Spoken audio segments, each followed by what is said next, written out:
on Windy City Weekend. He's a native Chicagoan featured in the Sylvester Stallone crime drama Tulsa King. Guy Narduli is here. Plus, we celebrate Earth Month with a fashionista who repurposes used women's clothing. Melissa Carter from Cameo Vintage is in studio. And film critic Richard Roper reviews new releases, including Sinners, a supernatural horror film starring Michael B. Jordan. Now, here's Ryan Cheverini with his guest co-host, Tracy Butler. Hey, TGIF, welcome to Windy City Weekend. I'm finally back, but now Val is gone. She's taking a day off, so filling in one of our favorites, Tracy Butler. That's so sweet. I always say if Tracy is available when Val's gone, she needs to fill in. And I just run right over. That's it. I call you up from the bullpen. I like that. That's it. Yeah, see if we can hit a home run. But I am so excited about this. When I heard our guest, co-host, a good friend of mine, for decades. Yeah. Mr. Ramblin' Ray. Hey guys, good to be here. Oh my God. I didn't know that there were going to be all these pretty people. We got actors, we got fashion stars and models. I mean, as a radio guy goes, I'm okay, but up against these people, I don't know. Isn't it a beautiful thing, though, that you go on the air right at 6 a.m.? Yeah. 6 to 9. So you get up at what time? I get up generally at about 3:30, 4 in the morning. I don't get up as early as Tracy does. I was going to say, that's sleeping in compared to Tracy. No kidding. I'm going to call him. But the thing about radio is like you could just go in there and throw a hat on, a T-shirt. Like, isn't that a beautiful thing? No, you know what? I feel like we've got to dress up for it. I've got to be in that mode, you know, that, no, half the time we all look horrible. I'm not going to lie. I mean, that's the beauty of radio, right? I always say, and I say this with love, I say this to Val, that if I was a woman, I would not be in TV. It's just too much work. What are you talking about? You're one of the prettiest dudes I know. I know, isn't that the truth? And I've been in the makeup chair since 3:30 this morning. Yeah, sure, yeah. Happy Good Friday, everybody, yes. And also Easter Sunday. Any big plans for Easter? Well, it is going to rain on Easter, so I will say, for those of you going to church services, Mass, early in the morning, it will be dry then. But if you have like a little Easter hunt outside, you might have to move it inside. Yeah. You know, can anybody afford to do an Easter egg hunt anymore? You know, I think with the sacrifices our Lord made for us, I can be out in the rain. I'm okay with that. Yeah, you know, it's funny. We had a couple young ladies on from Hinsdale that were doing Easter egg, the little plaster Easter eggs. They'd fill them up and they'd put them in your yard for, I believe, $1 an egg. Are you serious? A couple college kids just making some side hustle money. That's genius. Isn't that great? Jeez. I'm doing that when I get done here today. Oh my gosh, I still hide Easter baskets for my college-age children. You hide Easter baskets? Oh, absolutely. So not just the egg, you hide the whole basket? Oh, the whole basket, yes. And where do you hide these? Well, I'm not going to say, because then they'll know. Come on, Ryan. In years past, where did you hide these? In years past. Like under the kitchen sink, you know, or behind the couch, or, you know, I mean... Have any of these baskets not been found until the next Easter? You know, really, and you think about that from a family viewpoint, Ryan, is if you hide it so good that the kids can't find it, that's on the kids. That's not your fault. That's right, exactly. But, you know. And then, you know, it keeps them busy all day. And they're traumatized, but, you know, counseling later on down the years, that'll help. Have you ever hidden something, and I've done this, you hide a gift that you don't want somebody to see, and then you forget where you hide the gift, and then you don't find the gift until long after you were supposed to present that gift? I tell my best girl, Gina, I bought this for you. I just can't find it. Yeah, that's it. Yeah. That doesn't work. That doesn't work. Diamond earrings, I just can't remember where they were. Go out and buy another pair. Yeah, all right, well, speaking of Easter, this is a poll that weighs in on the most popular Easter candy. Do you have a favorite? What do you think is at the top? Tito's? If I had to guess, were you just talking about your Lord that you were going to stand in the rain for? Okay. I would probably go with, gosh, what is it, Peeps? Or maybe no, that's the worst. Is it Reese's? Yes, Reese's is number one. Okay. But Peeps is the worst. Oh, this is the worst. Do you know what my number one is? What? I brought it. I brought it for you. You brought it? I did. The Tito's? Yes, exactly. I'm going to dump it right out of the bag. Yeah. This is my number one because I give up Twizzlers for Lent. Every year. This is a big sacrifice for me because I eat 6 a day year round. I heard that you have a big sweet tooth, right? I do. and you eat like me. When we go to a restaurant, we would much rather have grilled cheese and mac and cheese than like some fancy food that's not touching, you know, each other. You guys collectively weigh 150 pounds. Don't tell me how you eat. It's just how much of you eat, right? Like Derek Rose was like that too. He loved like simple foods, and then he got all this money and he went to these fancy restaurants. He's like, I couldn't eat anything. I needed to go like to Portillo's. Oh my gosh. So Twizzlers is your weakness. On Sunday, on Sunday I get to eat my Twizzlers again, so I have a family bag just waiting. Well, this is a good parting gift for joining the show today. That's it. There you go. That's what we pay you. That's how we pay you these days. That's fine. Yeah, so Reese's Peanut Butter Eggs #1, Peanut Butter Cups #2, Cadbury Mini Eggs. I used to love those. Oh, the gooey. When I was a kid, I loved them, but then I just outgrew them, Okay, good. Hershey's Milk Chocolate, Cadbury Cream Egg, Sour Patch Kids. Let's see, Starburst, Lindt. What's Lindt? That's this thing that gets stuck in your chocolates. Lindt? Oh. It's sorry. Dryer. Peeps has got to be the worst. Definitely not on the list. All right. Well, hey, boy, that time goes fast. Are you serious? We're done? Yeah. We have to give him his parting gift? That's it. But a reminder, you can hear Ray every weekday on WLS AM, 6 to 9 in the morning, where he has Military Mondays. Tell us about that. Military Mondays is something we're doing. So every veteran in Chicago and the state of Illinois, if they need a voice, I'll be that voice. We want to help make sure that they are being taken care of. And we call it doing good in the hood. I love that. Keep that up. Right on. All right. Ray Stevens, thank you so much. And hey, before we take a break, Bears fans, can you believe it? The NFL Draft is next week, and you can watch it right here on ABC7 and ESPN. We're going to have 14 hours of coverage starting on Thursday. It goes through Saturday. Coverage starts on the 24th at 7 p.m. So we will see what the Bears do with that 10th pick. All right. Well, coming up, he is a native Chicagoan who's one of the featured actors in the drama Tulsa King. Guy Narduli is here.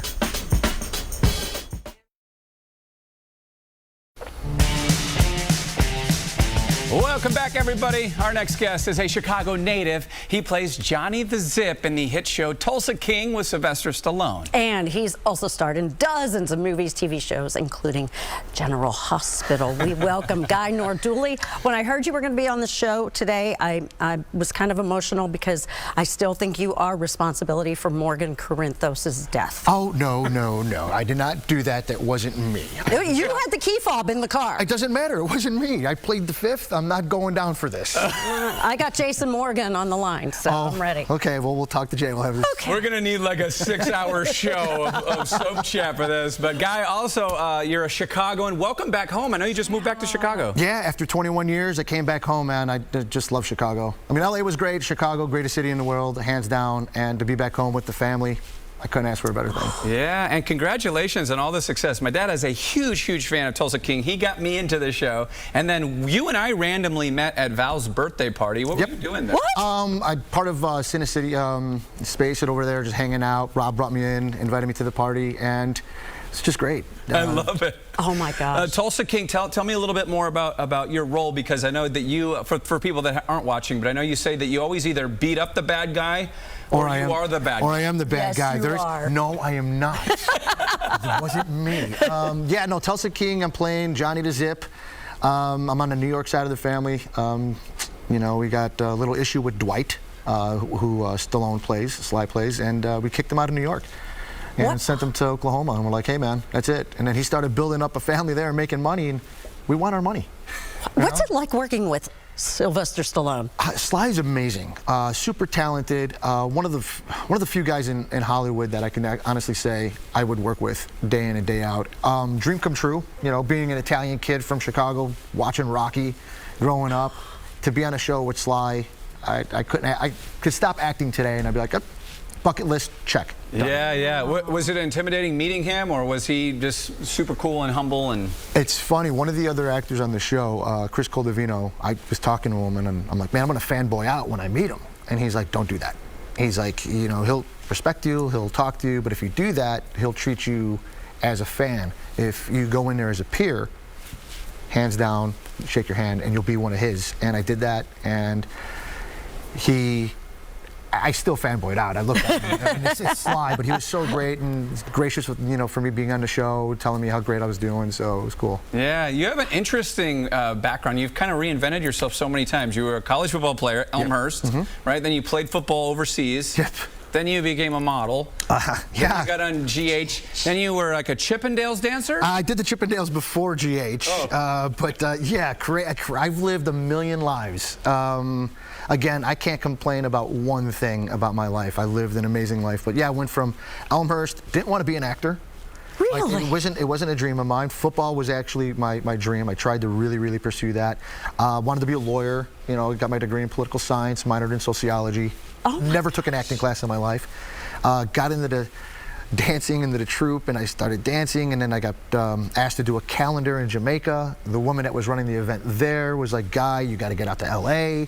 She's like, it's really, you got a big opportunity. Went out there. I met with Mark Teschner. Yes. The casting director of General Hospital. And lo and behold, I was playing Pete Inglis on General Hospital. Oh, yes, you were. And were. I did get shot. I know you did. They did get rid of me. Can always bring you back. I don't know. They covered me with the tarp. It was like Joey Tribbiani and Friends. Getting kicked down the elevator shaft. They tarped me, and it was over. Well, by the way, I understand these are your favorites. Absolute favorite. If you'd like. These here on set, I will devour them. I love it. Well, congratulations on all your success. And season 3, you're shooting of Tulsa King? Yeah, I just started shooting in Atlanta. Tricky, right? You'd think it's shot in Oklahoma. We shoot everything in Atlanta. Season 3 started, so please, Paramount Plus, tune in. If you missed season 1 and 2, you can still stream it.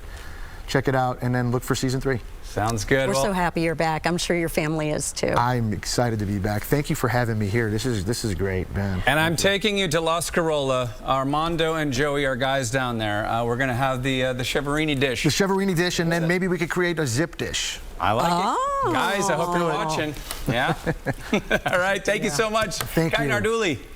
Hey, coming up next, we are celebrating Earth Month with a fashionista who repurposes used clothing for women. You will meet her and see her creative work after the break.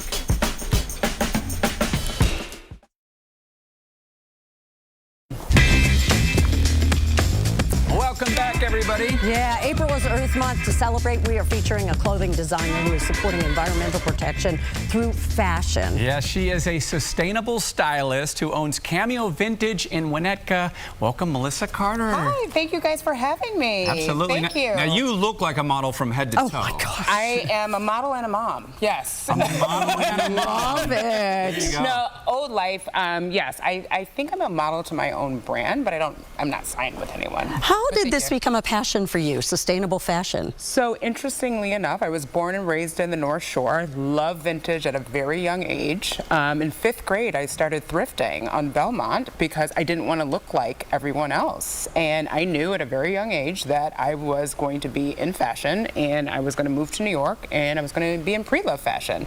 So that's exactly what my journey was. Now, it took COVID for me to completely lean into it, because before Cameo Vintage, I was the district recruiter for Coach New York. But when I was let go, I was like, this is my time. And I started my brand. Yeah, and so how long after that did you open the boutique? So I did a pop-up shop for a year in a real estate office, and then I opened up a boutique. I've been in business for 5 years. Oh my goodness. Congratulations. Yes, and that's yes. like 30 years in It feels like years. it, Yeah. right? Yes, it feels like it. Well, we have some models here, so why don't you take us through some of the work here? Absolutely. So excited to introduce James and Mikkel. So let's get into this look. Super chic. We have Mikkel wearing a 1970s gunny sack dress. That's what all the hippie girls wore. That was my prom dress. And then she has that paired with a Y2K diesel vest, which is all the rage. We did put some trend pieces in, which is that Anthropology fringe bag, as well as those fabulous little glitter earrings and sunglasses. So it's really a great look for festival fashion. We're actually having a festival drop at Cameo Vintage, so that's how we're celebrating Earth Month. Yeah, and what are price points? What do they range from? So they range. High-low is my flow, so I go as low as maybe 98, but obviously if you're shopping for vintage Chanel, we gotta talk. Okay. Understandable. All right, thank you so much. Yeah. James is wearing a Wrangler shirt and some Japanese denim sourced from New York. Oh. Yes. All right. Easy enough. All right, well, next, who do we have? Yes. Our next look, We come on have out. Molly. Molly is coming in looking fabulous. She is wearing a 1970s kind of hippie dress. It's kind of reminiscent of Chanel. We have some Christian Dior glasses on her, this fabulous Balenciaga bag, and then she has a little other bag as well to take. Oh my gosh, it's so cute. Isn't that fun? And it actually works. Really? Yes. What do you put in that? Your secrets. Oh, I want to know what's in there. Right? Uh-huh. So that can be also worn as a brooch, and all of the jewelry is from the 1970s and 80s. The dress kind of reminds me of Molly Ringwald's in Pretty in Pink. Doesn't it? Yes. When I saw it, I almost Yep. flipped. I Love immediately it. saw it and hired Molly to model it.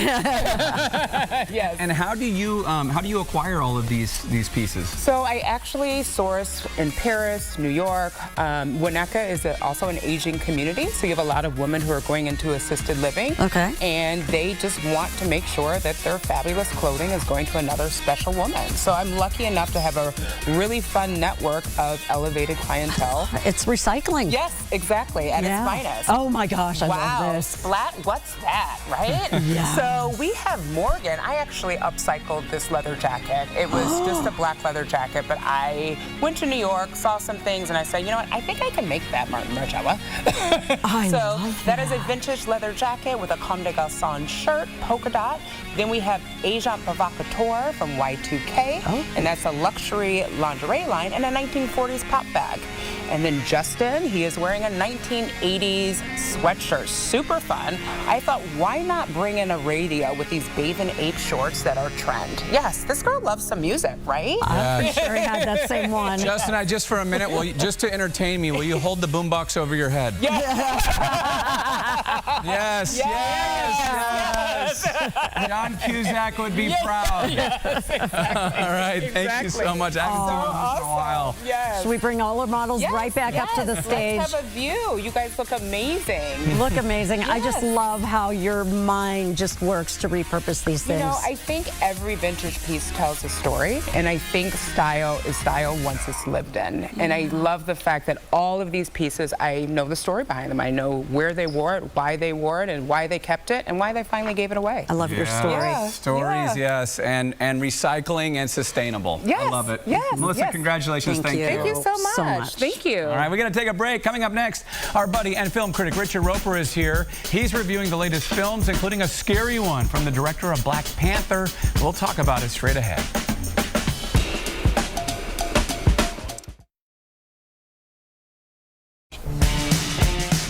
Gorgeous view of Chicago right there. It is Friday, time to talk new movies. He watches the bad ones so that you don't have to. It's our friend and film critic, Mr. Richard Roper. I'm really excited about one of these titles. Really excited. Oh, we got to find out which Let's one. find out. All right, let's find out if it's this one. It's a new movie from Ryan Coogler, the director of Black Panther.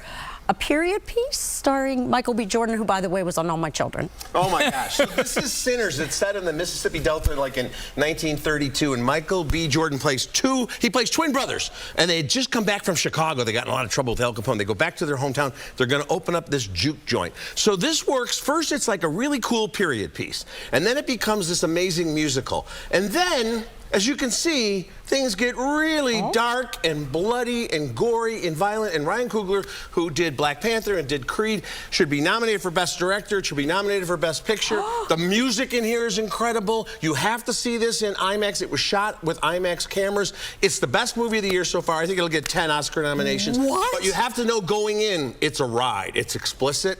It's sexual, it's violent, it has a lot to say about oppressed peoples throughout generations, and it's all tied together in this giant ball of entertainment. Wow. Okay, you we're summed that up beautifully. Does Michael B. Jordan sing in this? No. And that's okay because they have other brilliant, talented singers. But I think it's his best performance. He's always been good, but the fact that he gets to play two sides of the same coin, literally twin brothers, and we know which one is which every time. We never know which one's that. I almost said they're so good because that's how great his performance is. All right, huge spend on that one. Loved it. All right, next up, a romantic Western series on Netflix. It stars Josh Duhamel and Minka Kelly. Rich, are you spending or saving on Ransom Canyon? You know, it's a mild I'll save on this. We've seen this a million. I mean, Josh Duhamel and Minka Kelly, come on. You know, it's very much comfort viewing. It's another one of these neo-westerns like Yellowstone and Landman. It's a little too soapy, and I know Tracy thinks of that as a compliment. Well, Josh was on All My Children. A little bit melodramatic. Everybody was on All My Children at some point. So it's in that kind of on the fence. If you want to just watch something very comfortable, you can see everything coming a mile away, good music, and, you know, people in their 50s these days don't look, they look like people in their 20s used to look back in the day. Josh Duhamel and Minka Kelly. Gorgeous. Oh, very Both gorgeous. of them gorgeous. Well, I'm Both really... of you gorgeous. Oh. Am I allowed to say that? It's on the prompter right here. Yeah. Good job reading that. Finally, I hope this one's a spin. A fascinating new documentary about artists who lived in a hidden apartment in Rhode Island. Shopping mall? Secret mall apartment? Tracy, it's amazing. For 4 years, they found a little hidden space in the mall, and first they were just going to hang out there. Then they figured out a way to bring in lighting and sofas and electricity, and they lived there for 4 years in a secret mall apartment. In this documentary, it was the early 2000s, so they had those cameras with them all the time. So it's incredible. I think it has to be made into a feature film. Wow. All right, we're going to check that out. We got 2 spends and a save. Thanks, Rich. Thanks, guys. Oh my gosh. Well, before we go, we are offering viewers a chance to win a trip to New York City to see Tamron Hall's Mother's Day show. So the grand prize winner gets 2 VIP seats to her Mother's Day show. Tapes on May 2nd, includes round-trip airfare, 2 nights at a top hotel, nice. $250 Visa gift card as part of the prize. Go to abc7chicago.com to enter. Yeah, and hey, if you want to come see us, we're going to have a live studio audience next Friday. You can request tickets by sending us an email to the address on your screen right there. So come see us. We always have a great time with a live studio audience. Yes. Big thank you to Tracy Butler for filling in. We're done? That's it. Time flies when you're having fun, right? Yeah. All right. Well, I'm going to let you and Guy talk because you have about Oh my gosh. 10 segments for GH, I know. All right, that's going to do it for us. Have a great, finally, hold on. We want to wish a special happy birthday to our programming manager, Justina. Happy birthday. Today's the day.